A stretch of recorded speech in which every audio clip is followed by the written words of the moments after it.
pada hari Natal yang kita peringati adalah kemurahan hati, kasih Allah Bapa. Sehingga dia mengaruniakan anaknya yang tunggal itu, supaya barang siapa yang percaya kepadanya tidak binasa, melainkan beroleh hidup yang kekal. Saudaraku, itulah anugerah daripada Bapa Surgawi untuk manusia yang berdosa ini, saudara dan saya. Karena kemurahannya dia memberikan anaknya yang tunggal, anaknya yang kekasih, anaknya yang tidak pernah berpisah dengan dia. Tetapi untuk keselamatan manusia, dia memberikan anaknya itu. Dia murah hati dalam memberikan keselamatan. Murah hati.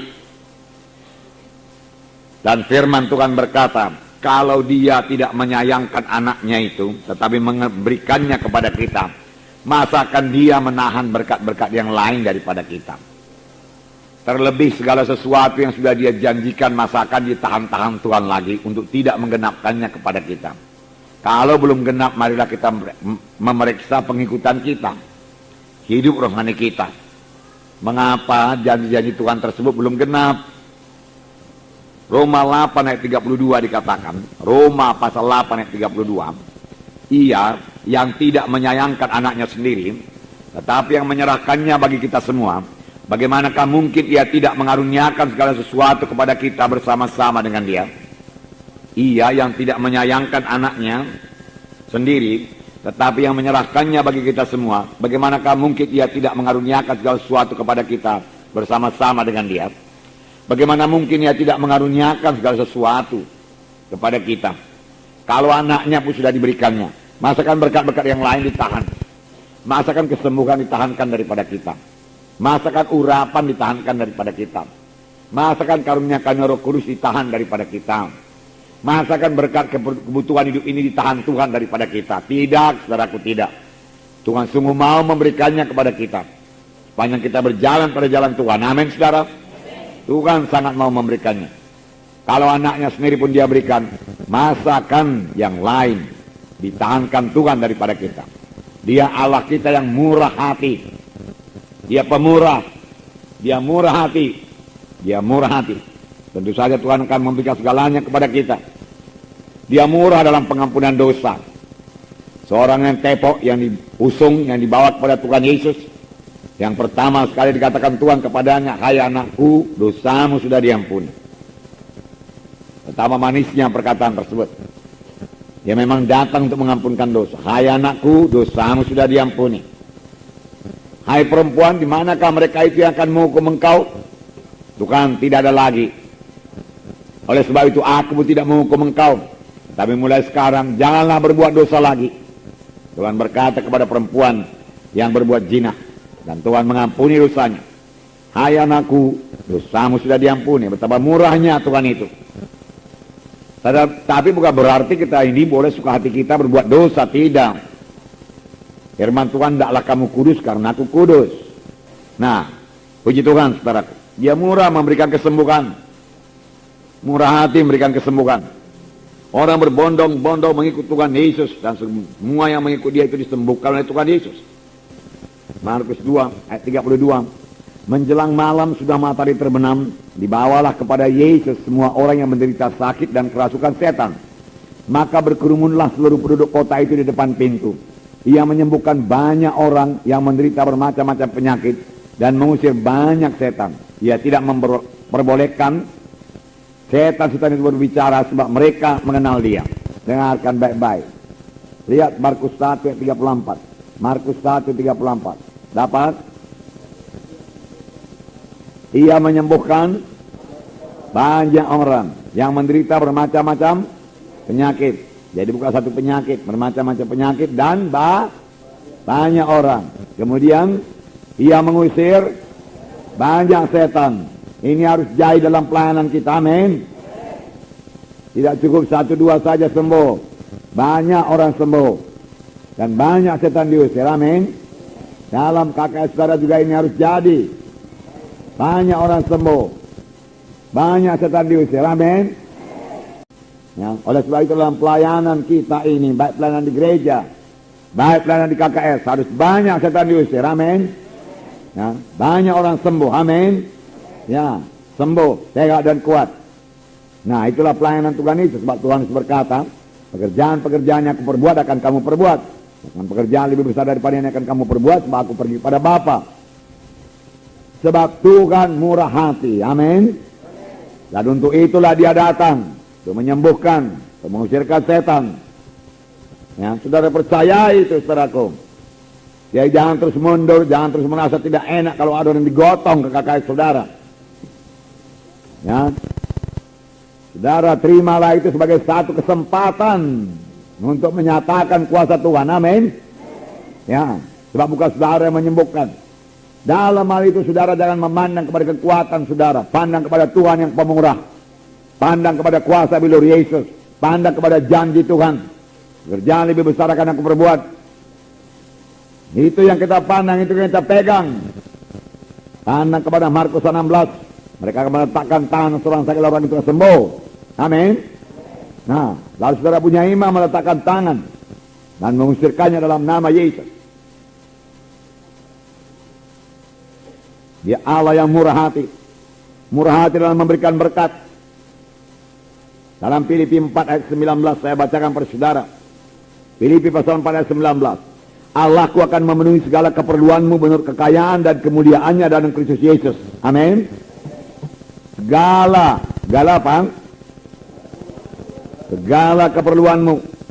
Segala, bukan sebagian keperluanmu. Segala keperluanmu. Amin. Dia Tuhan yang baik. Dia Tuhan yang murah hati. Kalau dia tidak menahankan anaknya yang tunggal, masakah dia menahankan lagi berkat-berkat lain daripada kita? Mari hidup benar di hadapan Tuhan. Mari tekun mengikut Tuhan. Mari tekun berdoa. Mari tinggalkan semua dosa. Mari bersungguh-sungguh hati mengikut Tuhan. Dan mari murah hati sama sebagaimana Tuhan yang kita sembah itu. Murah hati. Tuhan meminta anak-anaknya juga murah hati. Amin.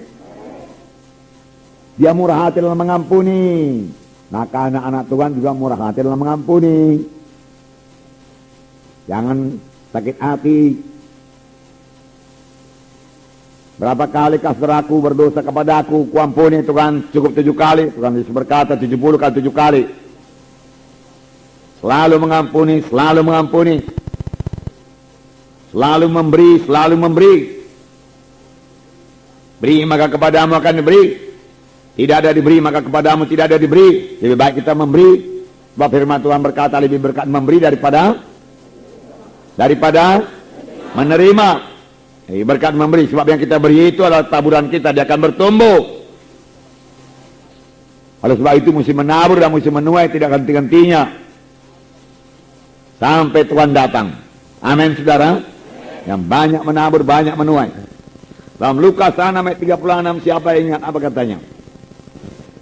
Hendaklah kamu murah hati sama seperti Bapamu adalah murah hati. Ya. Hendaklah saya murah hati sama seperti Bapa saya murah hati. Ya. Seorang bapa yang murah hati saudaraku sangat merasa tidak enak melihat anaknya yang pelit.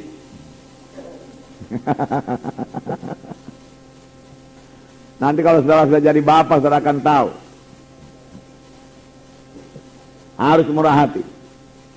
Murah hati. Amin saudara. Orang di dunia ini cari kedudukan. Orang di dunia ini cari pangkat. Orang di dunia ini dia menumpuk harta. Datang Tuhan Yesus hidup sederhana. Dia raja segala raja. Lahir pula di Betlehem. Kandang kuda pula. Kandang keledai. Atau kandang domba campur di situ. Ada domba yang melenguh. Ya. Sebenarnya Bapa di sorga sanggupnya saudaraku melahirkan Yesus saudaraku di istana yang paling mewah. Sanggup. Tidak ada persoalan. Tapi Yesus suka hidup sederhana. Dan dialah yang kita ikut. Dan itu sudah berlaku 2000 tahun yang lalu. Dan dia sama sekali tidak terkenal. Sampai Pilatus berkata, apakah engkau raja orang Yahudi? Nggak pernah dengar tentang kau. Herodes dengar sedikit-sedikit. Kamu bisa berbuat tanda ajaib. Siapa sih kamu? Dia dilayani oleh Tuhan Yesus.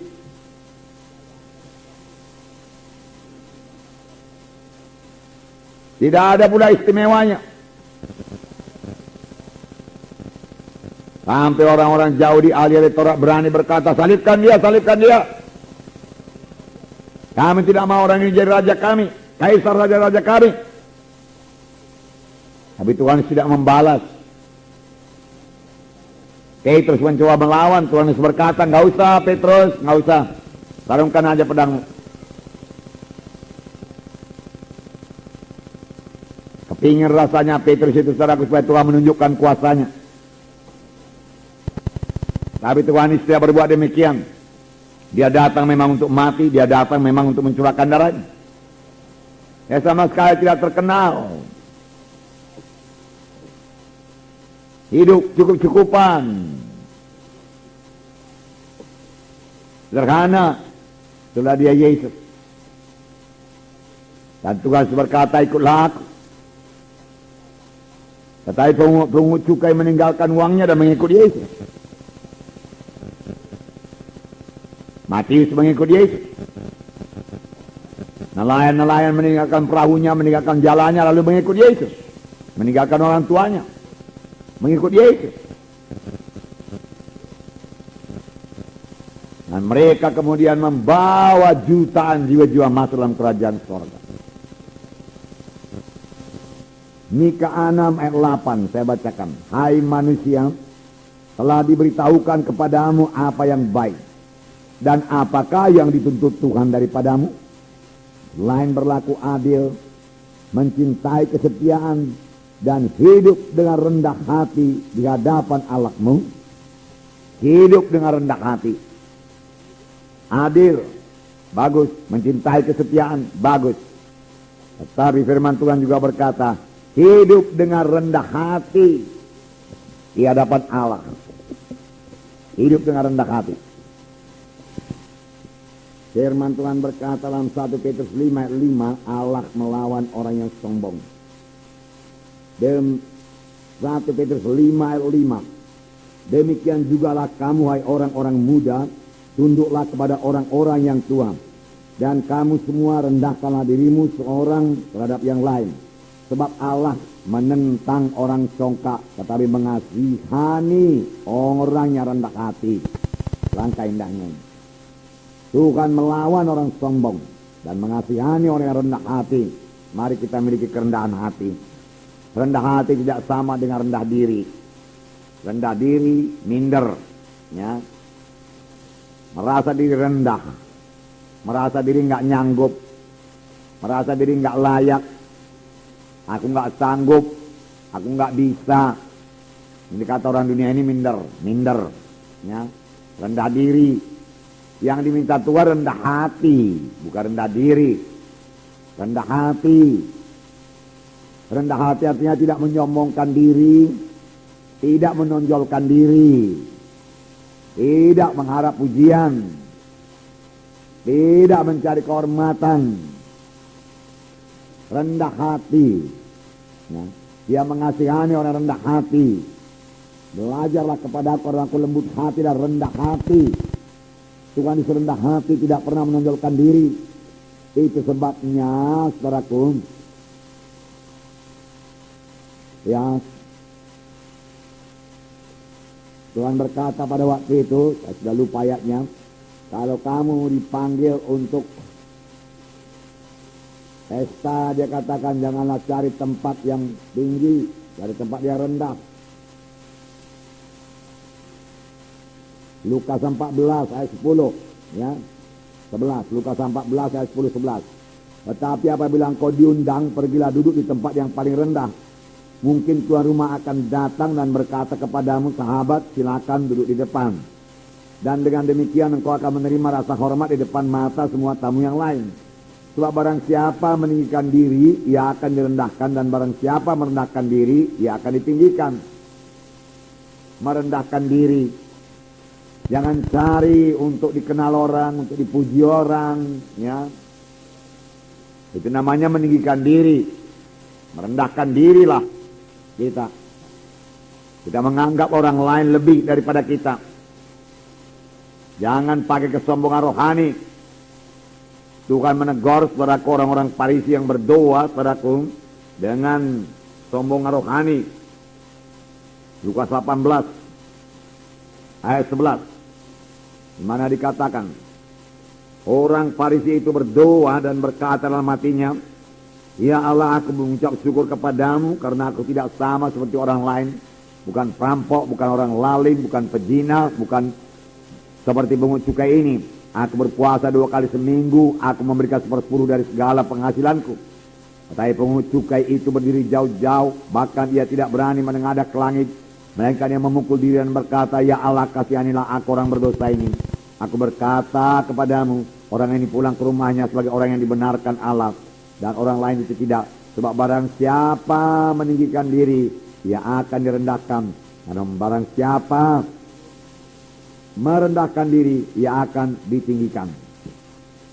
Jadi saudara, kerendahan hati, ya, marilah kita semua rendah hati sama sebagaimana Tuhan itu rendah hati. Kerendahan hati adalah satu karakter yang sangat terutama dalam mengikut Tuhan. Sangat terutama. Mengapa kerendahan hati sangat terutama? Melebihi semua karakter yang lain. Karena kerendahan hati adalah kebalikan daripada kesombongan yang sangat dibenci Tuhan. Karena kesombongan, Tuhan melawan orang sombong. Karena kesombongan, Lucifer jatuh. Memang Lucifer itu luar biasa, ya. Tapi bukannya, saudaraku, ya, kuasanya tak terbatas, saudaraku. Dia bisa diusir dalam nama Yesus, amin. Ya, dia cukup cerdik. Dia pemimpin pujian yang sangat luar biasa, pemimpin penyembahan. Dan dia begitu indah, suaranya juga tentunya sangat baik. Tapi kemudian dia menjadi sombong, lalu dihukum oleh Tuhan. Sombongan itu menjatuhkan dia sungguh-sungguh. Dan kebalikan daripada sombong, lawan daripada sombong ialah kerendahan hati. Oleh sebab itu kerendahan hati adalah sangat berkenan kepada Tuhan, amin. Marilah kita semua merendahkan diri sehingga kita memiliki kerendahan hati seorang hamba, amin. Seorang hamba. Nah, puji Tuhan. Hari ini kita melihat lagi satu sifat lagi, sifat hamba atau sifat pelayan dari Tuhan Yesus. Menjadi pelayan, menjadi hamba Tuhan itu menjadi pelayan. Menjadi hamba Tuhan, melayani Tuhan itu jadi pelayan, jadi hamba. Pengertian hamba ini, saudaraku, lain daripada pelayan sekarang. Tetapi pengertian hamba pada zaman Tuhan Yesus sama seperti hamba, yaitu Yusuf yang dijual ke tanah Mesir. Nggak ada haknya apa-apa. Namanya pun diganti. Terasa nama Yusuf pun diganti, entah siapa, Sabta Paneah, entah apa namanya itu ya. Ya kan? Ya. Kemudian nama Daniel, Hanaya, Misael, Azaria diganti dengan Sadra, Mesa, Abednego. Itulah kira-kira.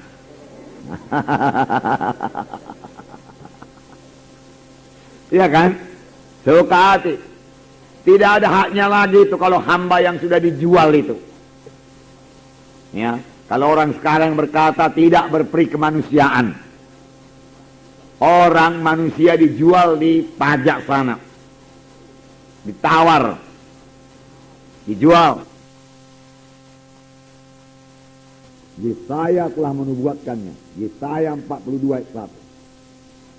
Saya bacakan. Lihat, itu hambaku yang kupegang, orang pilihanku yang kepadanya aku berkenan. Aku telah menaruh rohku ke atasnya, supaya yang menyatakan hukum kepada bangsa-bangsa. Lihat, itu hambaku. Bukan berkata, Bapa berkata yang kupegang.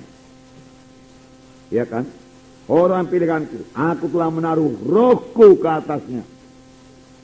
Sehingga Tuhan Yesus berkata, roh Tuhan ada padaku yang mengurapi aku.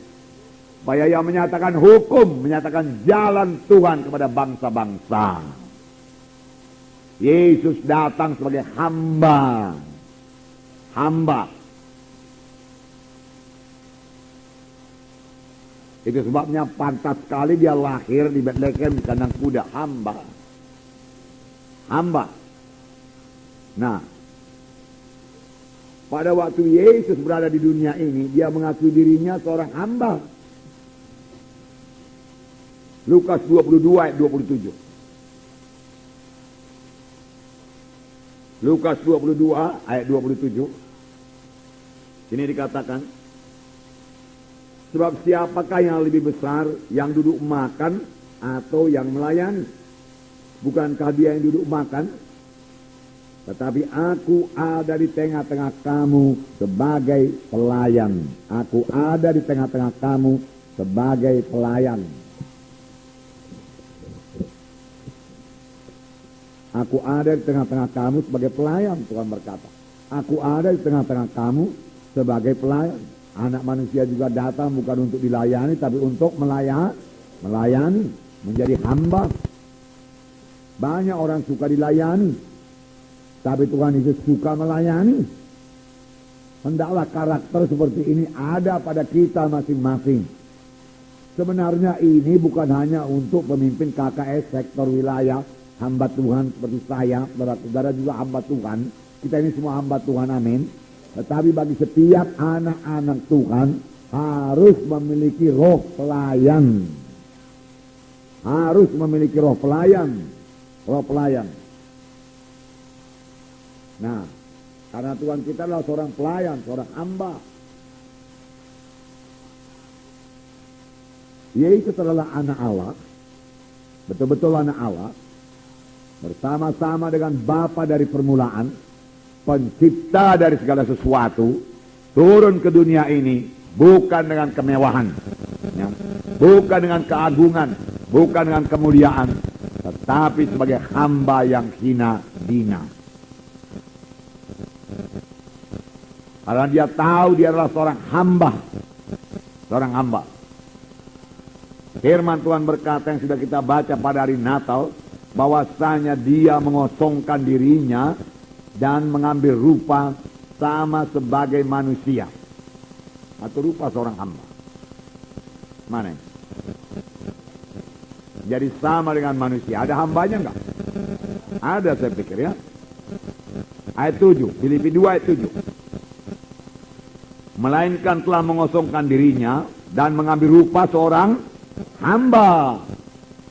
Mengambil rupa seorang hamba pada saat itu. Dan menjadi sama dengan manusia. Dan dalam keadaan sebagai manusia ia telah merendahkan dirinya dan taat sampai mati. Bahkan mati di kayu salib. Saudaraku, dalam pengertian menjadi hamba dan perkataan taat, menjadi hamba dan perkataan taat, patuh, harus berjalan bersama-sama. Amin. Tidak mungkin menjadi hamba tapi tidak mau patuh. Itu namanya tidak hamba. Itu namanya tidak pelayan.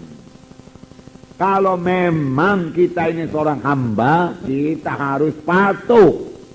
Betul, saudara? Harus taat. Dan Tuhan Yesus telah mempraktekkannya. Bahkan firman Tuhan berkata, dia taat sampai mati. Bahkan mati di kayu salib. Taat. Adakah upah seorang hamba? Ada. Ada. Amin. Bahkan firman Tuhan berkata mengenai Yesus, itulah sebabnya Allah mengaruniakan dia nama di atas segala nama. Karena apa? Karena dia patuh, karena dia taat. Ingatkah saudara ayat yang mengatakan, hai hamba yang baik dan setiawan, masuklah ke dalam kesukaan Tuhanmu. Jadi segala sukacita Tuhan, kesukaan Tuhan menjadi milik kita. Karena kita hidup sebagai seorang hamba yang rendah hati dan patuh, yang tidak melakukan kehendak kita, tapi melakukan kehendak Tuhan. Itulah dia hamba. Hamba itu tidak bisa melakukan kehendaknya sendiri. Kalau dia melakukan kehendaknya sendiri, aku mau begini, aku nggak suka itu, aku suka ini. Saudara, itu bukan hamba, itu bukan hati seorang hamba, bukan. Hamba itu harus patuh. Amin, saudara. Harus patuh, harus patuh. Taat. Itulah ciri-ciri seorang hamba. Dan tidak bisa melepaskan diri dari hamba. Tidak sebagai pelayan-pelayan toko itu atau pelayan rumah tangga, nggak suka dia, berhenti dia. Nggak bisa, hamba itu sudah dibeli. Bahkan kalau dia melarikan diri, diadukan lagi sama tentara-tentara pada waktu itu. Nah, inilah dia Tuhan Yesus, saudaraku. Dan dia minta kita anak-anaknya juga menjadi hamba-hamba Tuhan. Jadi hamba-hamba Tuhan. Jadi dia mengosongkan dirinya dan mengambil rupa seorang hamba yang taat